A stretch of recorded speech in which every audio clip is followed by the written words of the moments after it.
수억 원을 호가하는 신발. 그런데 그 신발 밑창을 뜯었더니 놀라운 글자가 드러납니다. 바로 한국어가 적혀 있었던 것인데요. 세계적인 슈퍼스타 마이클 조던도 신었던 이 신발의 밑창에 어째서 한국어가 적혀 있었던 것일까요? 그것도 수억 원 어치의 값어치를 가지는 이 모델 밑창에서 한글이 발견된 게 한두 번이 아니어서 패션 마니아들을 더욱 놀래키는 중이라고 하는데요. 대체 무슨 일일지 자세한 내용 함께 알아보겠습니다. 농구에서 가장 위대한 선수를 한 명 꼽으라면 무조건 나오는 이름이 바로 마이클 조던인데요. 농구 황제라는 호칭에 어울리는 활약으로 많은 이들을 울고 웃게 만든 스타입니다.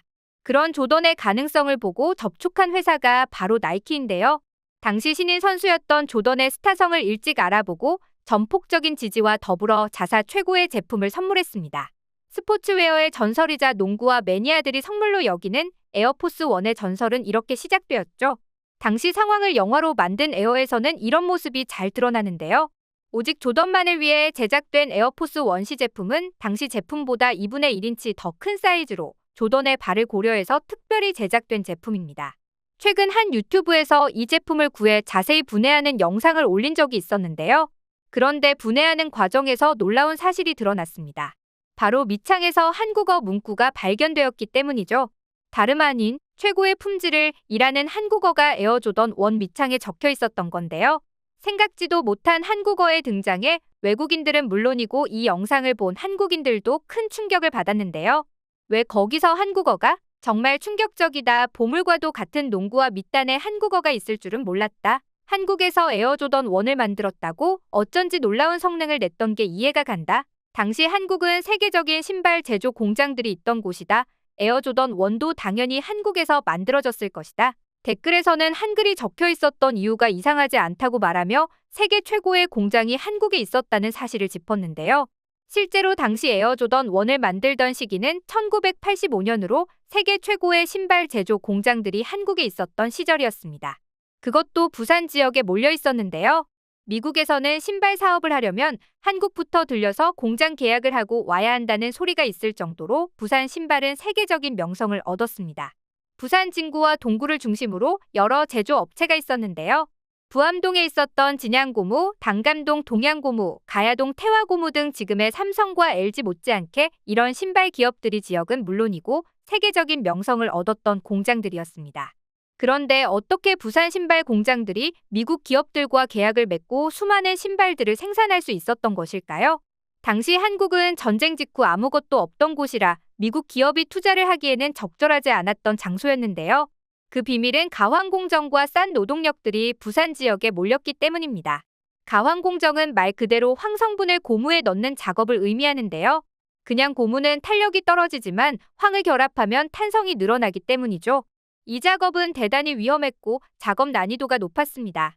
당시에는 일본 기업들만 이 기술을 독점하고 있어서 신발 제조 회사들이 일본을 찾아가 돈을 쥐어줄 정도였는데요. 당시 기술이 없었던 한국 공장은 일본 기술자들에게 밥을 사고 술을 먹이며 기술을 배울 수 있었습니다. 부산과 일본 사이의 거리가 가까웠기에 가능했던 일이죠.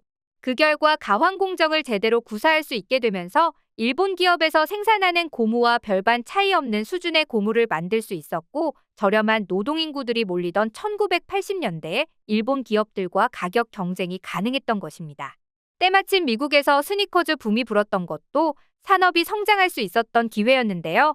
미국의 컨버스나 캐즈와 같은 브랜드가 스니커즈 열풍을 이끌며 대량의 제품 생산이 필요했던 때였습니다. 다만 이때 기존 일본 공장의 일감을 맡길 수 없었는데요. 일본 노동자들의 임금이 상승해 단가를 맞출 수 없던 것이었죠. 미국 신발 제조사들은 대안이 필요했는데요. 이때 등장한 것이 부산의 신발 제조 공장이었습니다. 일본과 별반 차이가 없는 퀄리티의 신발을 만들 줄 알고 노동자 임금이 싸서 제조 단가도 쌌기에 부산 제조 공장은 미국 기업에게 있어 노다지나 다름없었죠. 여러 공장들이 일감을 따와 신발을 만들기 시작하고 손이 부족한 이들이 다른 공장에다가 일감을 맡기면서 점점 부산에서는 신발 공장 생태계가 형성되었는데요. 그 결과 부산 주민 상당수가 신발 산업에 종사하는 기현상이 벌어질 정도로 호황을 맞이했습니다. 신발 공장에서 퇴근하는 부산 사람들이 선물을 사들고 집으로 퇴근하는 것이 일상적인 풍경이었죠. 이후 부산 신발 공장들은 냉형 공정을 개발하면서 기술력에 있어서 선도적인 위치에 올랐습니다. 냉형 공정은 밑창을 가왕시키고 이를 접착제를 이용해 가피에 붙이는 방법인데요. 이 공정은 신발 밑창 모양을 찍어낼 수 있는 금형을 잘 디자인만 하면 복잡한 모양의 밑창도 제조할 수 있어 기능성 스포츠화를 제조하는 데 필수적인 공정으로 자리 잡습니다. 이 기술 덕분에 스포츠화 시장에 눈독을 들이던 나이키 CEO가 직접 부산 공장에 들려 제품을 둘러보고 갈 정도로 부산 공장은 엄청난 위용을 자랑했는데요. 당시 나이키와의 계약을 맺으며 대규모 스포츠화 제품을 생산했던 곳이 바로 동양고무산업이었죠. 동양고무산업은 이후 사마고무로 이름을 바꾸었는데요. 첫 주문 3,000켤레에서 호황기 때는 수만 켤레를 한국 공장에서 생산할 정도로 엄청난 수의 신발을 소화했습니다.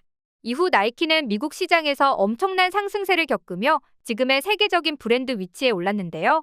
지금이야 나이키가 중국 공장을 통해 엄청난 수의 신발을 생산하지만 그전에는 한국이 있었던 것이죠. 게다가 성장기에 한국의 생산력이 뒷받침되지 않았다면 지금의 나이키는 존재하지 않았을 것입니다. 사실상 한국에 도움이 없었다면 나이키는 별 볼 일 없는 브랜드로 남았을 테죠. 그러나 나이키가 한국을 선택하면서 역사가 바뀐 것입니다. 한편 부산은 해외 스포츠화 브랜드와 손잡으면서 최소 5만 명 이상의 인구가 공장에서 일할 정도로 대부흥기를 맞이하게 되는데요. 이후 신발 산업이 사양길에 접어들면서 다른 산업에 종사하는 인구가 많았지만 당시 자본과 기술이 부족했던 한국에서 엄청난 수의 노동자를 고용하는 등 부산 신발 공장은 대단한 위용을 자랑했습니다. 그리고 이는 신발 밑창에 써있던 것처럼 품질에 있어서 다른 곳과 비교도 안 될 정도로 튼튼했기 때문에 가능한 일이기도 했죠. 없이 살고 가난했던 시절, 제품 하나는 튼튼하게 잘 만든다는 강점으로 세계 시장에 수출을 했으니 한국인들은 사활을 걸고 제품 품질에 집착했던 겁니다.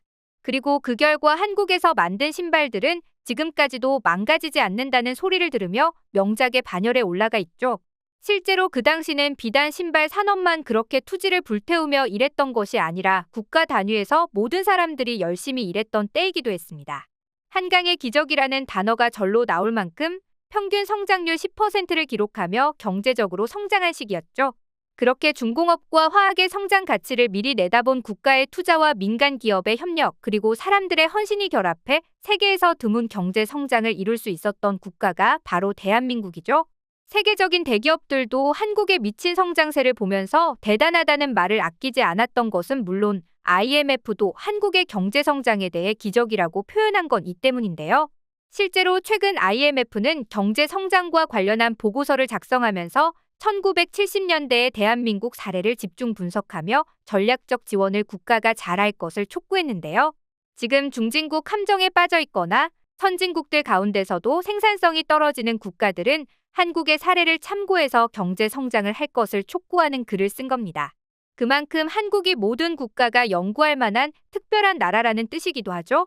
자랑스러운 대한민국의 경제 성장과 그 역사, 그리고 그 뒤에서 땀과 피를 쏟은 선조들의 노력에 박수를 보내며 대한민국이 앞으로도 계속해서 눈부신 경제 성장과 뜨거운 경제 발전의 역사를 지속해 나가길 기원하며 영상 마무리하겠습니다.